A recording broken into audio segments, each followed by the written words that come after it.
सगळ्यात आधी फ्रेश राहायचे, खेळते मन ठेवायचे, जरा दडपण टाकल्यासारखं नका वागू. लाईट गेली, फॅन लाव. आवाज येतो रे त्याच्यात काय एकदम जोरात ना. गुड इव्हिनिंग बोला एकदम जोरात. Good evening. Good evening. ठीक आहे, गुड इव्हिनिंग. लेट करा. ठीक आहे, सेल शिकलो होतो आपण. सेलमध्ये आपण काल किती 2 टॉपिक पाहिले होते, प्रोकॅरियोटिक, यूकॅरियोटिक, बरोबर. सगळ्यात आधी आपल्याला कशाचा स्टडी करायचा आहे आज? प्रोकॅरियोटिक सेलचा. आपण काल पण केला होता, पण आज आपण एकदा त्याची रिव्हिजन करू. ओके, तर सेल माहिती फंडामेंटल युनिट आहे.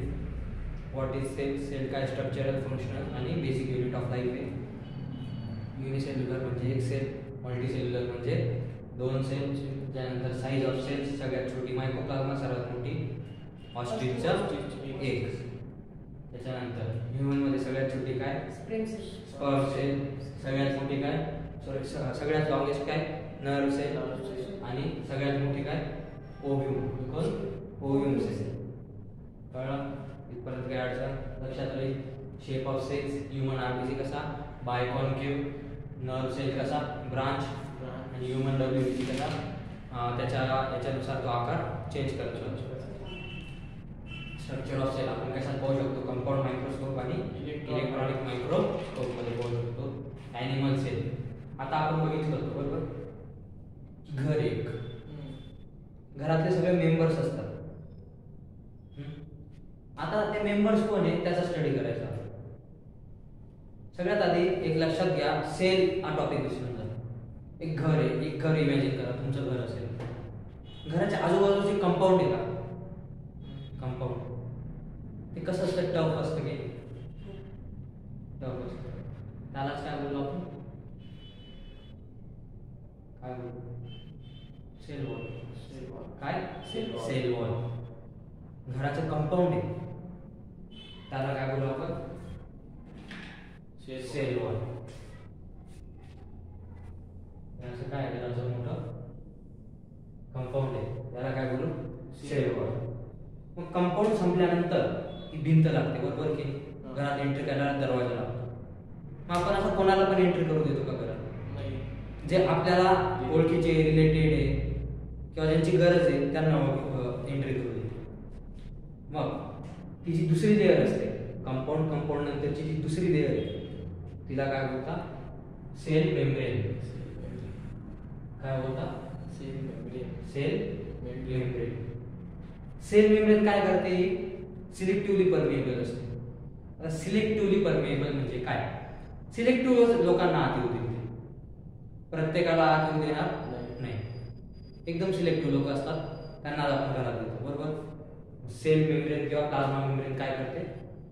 सिलेक्टिव्ह घटकांना आतमध्ये घेते सेलच्या, बिगड कामाचं घेत नाही.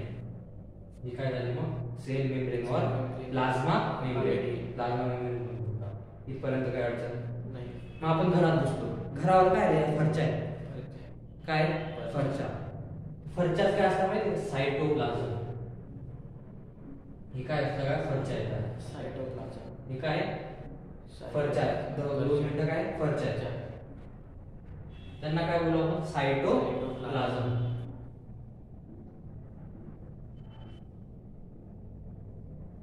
सायटोप्लाझम.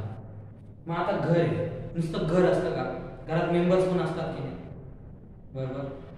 मग आता सेल आहे, नुसती सेल असेल का? सेलच्या आतमध्ये मेंबर पण असतील की नाही. बॉडी आहे, नुसती बॉडी असेल का? बॉडीच्या आतमध्ये ऑर्गन पण असतील की नाही. मग आपल्या बॉडीच्या आतमध्ये जे आहे त्यांना काय बोलतो आपण? बॉडीचे ऑर्गन. तर सेलच्या आतमध्ये त्यांना काय बोलतो? सेलचे ऑर्गन. म्हणजेच काय? Sale organelles. काय? Sale organelles. कशाच्या मध्ये? जे सेलच्या मध्ये त्यांना काय बोलू? Sale organelles. काय बोलायचं? Sale organelles. मग आता आपल्याला काय करायचं? घरात आलो आपण. मग आता कोण कोण राहतात घरात? ते मेंबर्स आहेत, बरोबर. घरात मेंबर्स असतात. मग ते कोण कोण मेंबर्स आहेत ते बघायचं आपल्याला. सगळ्यात आधी घराचा एक जिम्मेदार व्यक्ती असतो, पूर्ण जे घर असतं त्याच्यावर निर्भर असतं. प्रमुख असतो. कोणाच्या घरी आजी असेल, कोणाच्या घरी बाबा असतील, कोणाच्या घरी पप्पा असतील, कोणाच्या घरी काका असतील. मग ही जी सेल आहे तिचा प्रमुख मेंबर कोण आहे? न्यूक्लियस. न्यूक्लियसवर काय चालते? सगळं घर चालते. न्यूक्लियस नंतर काय आहे? बाकीचे मेंबर्स. आता मेंबर्स कोण?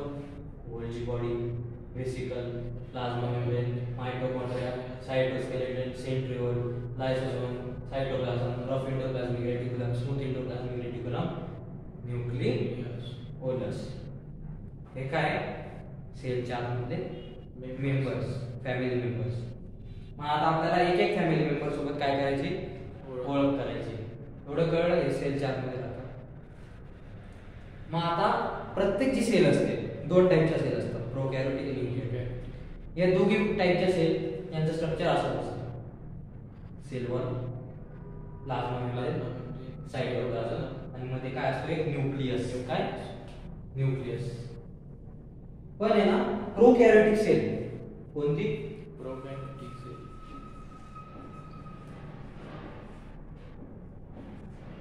प्रोकॅरियोटिक जी सेल असते ती काय? सगळ्यात आधी जन्माला आली होती. सगळ्यात आधी कोण आलंय? प्रोकॅरियोटिक सेल. मग आपण एखाद्या नवीन स्थितीत जातो, शिफ्ट करतो आपण, तर आपल्याकडे सगळं असतं काय?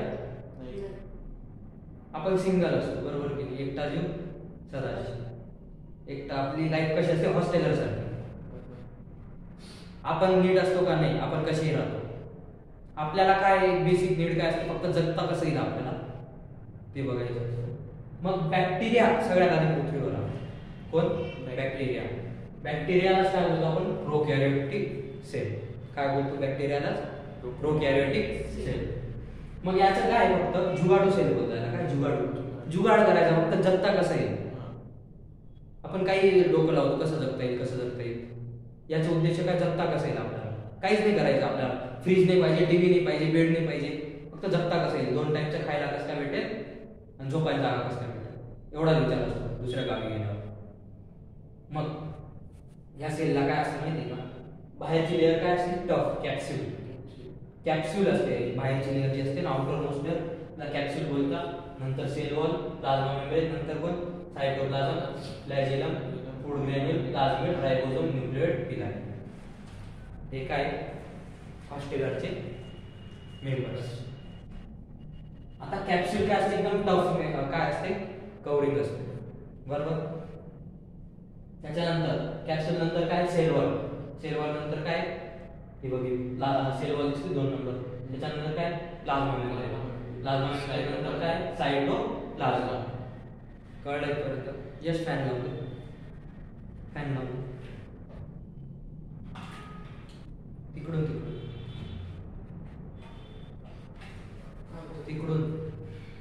चालू आहे. सॉरी, इकडून बंद आहे. स्विच.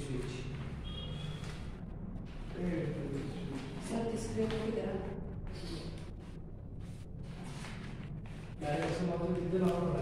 अरे खाली बघ ना बाजूला स्विच.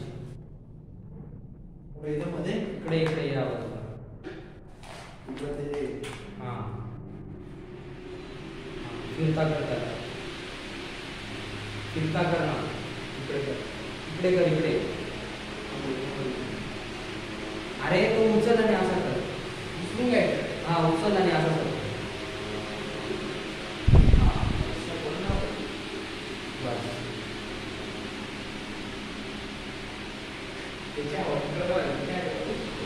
तेच सांगते ना. बॅक्टेरियल सेल कळली. जुगाडू सेल बोलता एक प्रकार. ओके. माझा सेलचं स्ट्रक्चर असतं. आपण काय बघितलं आधी? Plasma membrane, nucleus, cytoplasm. Cytoplasm मध्ये जे असतं ते काय असतं? साइटोसोल. साइटोसोलचं जी मेम्ब्रेन असते त्यालाच काय बोलतो? साइटोप्लाझम. साइटोसोलने बनले त्यालाच काय नाव आहे? साइटोप्लाझम. आता या साइटोसोल मध्ये काय असतात? Cell organelles. म्हणजे सेलचे आपले ऑर्गॅनिल्स, फॅमिली मेंबर. आता एक एक करून आपल्याला त्याची ओळख करायची, बरोबर. सगळ्यात आधी येतं काय? Plasma membrane. तर प्लाझ्मा मेम्ब्रेनच्या आधी आपण सेल वॉल होतो. सगळ्यात आधी काय येतं? Cell wall. सेल वॉल काय? Non living outermost covering. तिचं काम काय? शेप द्यायचं कोणाला? सेलला. तिचं काम काय? शेपला सॉरी सेलला काय द्यायचं, शेप द्यायचं. त्याच्यानंतर काय, सुकण्यापासून वाचवणं, ड्राय पडतात ना सेल्स, त्याच्यापासून वाचवण्याचं काम पण सेल वॉल. त्याच्यानंतर कोण आहे, 2 number plasma membrane. Plasma membrane काय, एक्स्ट्रीमली डेलिकेट एक बारीक लेअर आहे. तिचं मेंटेन काय, मेंटेन शेप मेंटेन करते, साईज मेंटेन करते. कशाचा, सेल साईजचा. त्याच्यानंतर protects internal contents of the cell. Fastly यायचं रिव्हिजन चालू आहे. जेव्हा टॉपिकला सुरुवात केली तेव्हा पण स्टार्ट. आणि मला सांगायला लावायचं की लिहा, मग जेव्हा सुट्टे लगेच द्यायचं, रनिंग नोट्स काढायच्या. 10वीला गेले आता. प्रोटेक्ट करते इंटरनल 2 प्लाझ्मा मेम्ब्रेन. ओके. त्याच्यानंतर सेल वॉल झालं. सेल वॉल नंतर काय, प्लाझ्मा मेम्ब्रेन. प्लाझ्मा मेम्ब्रेन नंतर काय येतं, न्यूक्लियस काय मेन प्रमुख सदस्य आहे, बरोबर. कसा आहे, डेन्स इज स्पेरिकल म्हणजे असा गोल आहे. Located near the centre of the cell असते. इथे असेल बरोबर, सेंटरला कळलं. कोण, न्यूक्लियस.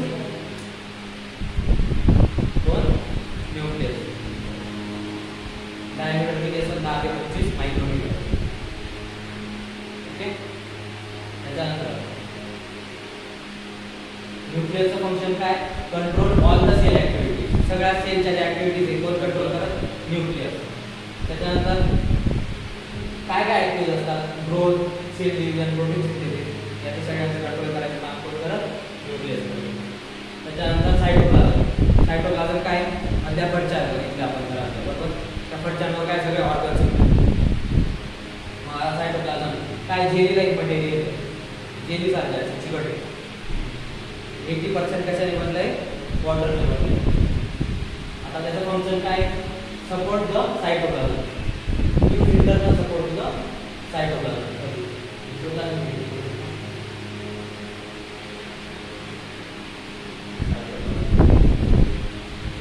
सायटोप्लाझमचं काम काय माहिती का, जे म्हणते की सगळे ऑर्गन्स आहेत फंक्शन करतात, पण ते सगळे फंक्शन नीट चालवं, हे काम कोण करतं, सायटोप्लाझम. त्यांचे सगळ्यांचे फंक्शन नीट व्हावे याचं काम कोणाकडे असतं, सायटोप्लाझम. कसं असतं, liquid portion called cytosol and various particles. म्हणजे जे लिक्विड पोर्शन असतं सायटोप्लाझममध्ये त्याला काय बोलतो आपण, सायटोसोल. सायटोसोलमुळे काय नाव पडलं त्याचं, सायटोप्लाझम. इंडोप्लाझमिक रेटिक्युलम काय असतं, हा जो न्यूक्लियस आहे, न्यूक्लियस हा चिकूनच काय असतं, इंडोप्लाझमिक रेटिक्युलम. हे काय, network of tubular and vascular structures which are interconnected with the one another. Some parts are connected to the nuclear membrane while others are connected to the cell membrane. हे nuclear membrane ला connected असतो काही, cell membrane ला connected असतो. बघा nucleus दिसतंय का, न्यूक्लियसचा आजूबाजूला काय असतं, इंडोप्लाझमिक रेटिक्युलम. फंक्शन काय, give internal support to the cytoplasm. सायटोप्लाझमला सपोर्ट द्यायचं काम कोण करतं, इंडोप्लाझमिक रेटिक्युलम. काय सिक्रेट गरज, secretory proteins and membrane proteins. एवढं काय लक्षात यायची गरज नाही, फार डीप मध्ये जाणार आपल्याला 12. त्यानंतर येते गोल्जी बॉडी. आता गोल्जी बॉडी काय, डिस्कवर्ड बाय कॅमिलिओ गोल्जी. कोणी शोधलं हे, कॅमिलिओ गोल्जी नावाचा सायंटिस्ट होता, त्याने गोल्जी बॉडी शोधली. सॅक्स माहिती का, सॅक्स पोते, सुतळी त्याच्या पोत्याने करतो बघा, तसे पोते असतात सॅक्स, गोण्या. तशा 5 ते 8 मेम्ब्रेनस सॅक्स, पोते दिसतात का गोण्या, किती येते, 5 ते 8 गोण्यांपासून, सॅक्स पासून काय बनतं, गोल्जी बॉडी बनते. तिचे 2 युनिट्स असतात, एक सिस फेज असतं, situated near the endoplasmic reticulum and transfer situated near the cell membrane. हे काय, इंडोप्लाझमिक रेटिक्युलम. त्याच्यानंतर हे काय असं, सॅक्स बरोबर नाही याचा, त्याच्या गोल्जी बॉडी. हा जो इकडचा फेज कोणाकडे इंडोप्लाझमिक रेटिक्युलमकडे इकडच्या साईड तिला काय होतं सी स्पेस ओके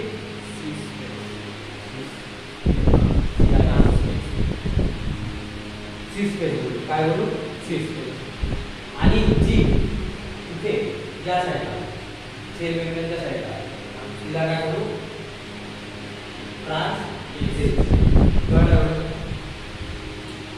फंक्शन काय modified sorts and packs material synthesis in the cell जे काय येतं मटेरियल सेल त्याला काय करतं स्टोअर करतं मॉडिफाय करतं आणि पुढच्या पार्टपर्यंत पाठवतं deliver synthesis materials to various targets inside the cell and outside the cell सेलच्या आतमध्ये काय ऑर्गन्स आहेत त्यांना काय लागतील जगायला काहीतरी लागत नाही मग ते काय करतं त्याच्याकडे सगळे मटेरियल घेतं त्याला मॉडिफाय करतं आणि वाटतं आता घरी आई आता तुम्ही जर आणलं काही घरात पप्पांनी काय आणलं समजा तरी आणलं भाजीपाला वगैरे आणलं तुम्ही काय कच्चा भाजीपाला कोणाला लागणार का जंगल सारख्या मम्मीमध्ये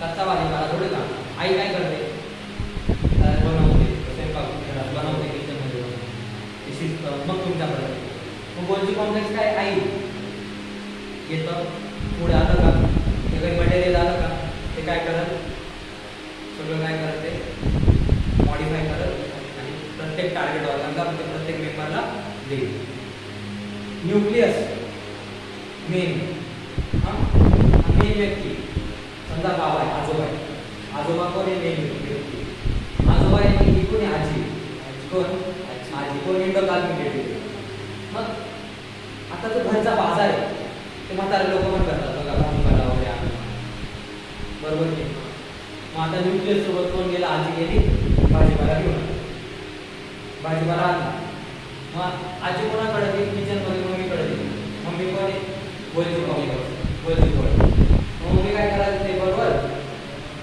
आणि बाकीच्या मेंबरला वाढतो कळलं सिंपल जे मटेरियल सेलकडे येईल ते कोण मॉडिफाय करत गोल्जी कॉम्प्लेक्स काय करत मॉडिफाय केल्यानंतर सगळ्यांना वाटतो कळलं सिंपल आहे याच्यानंतर सिंपल सांगू स्पीड जास्त होतोय कळतंय नक्की काही अडचण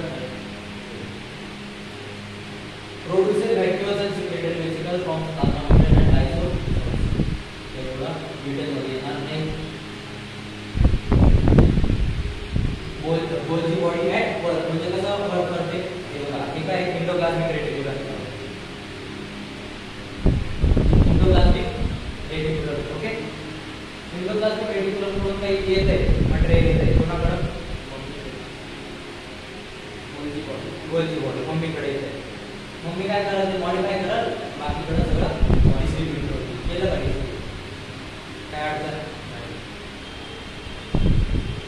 मग आता आहे ना आजी असते ना आजीचे दोन अवतार असतात आता घरात सासू आहे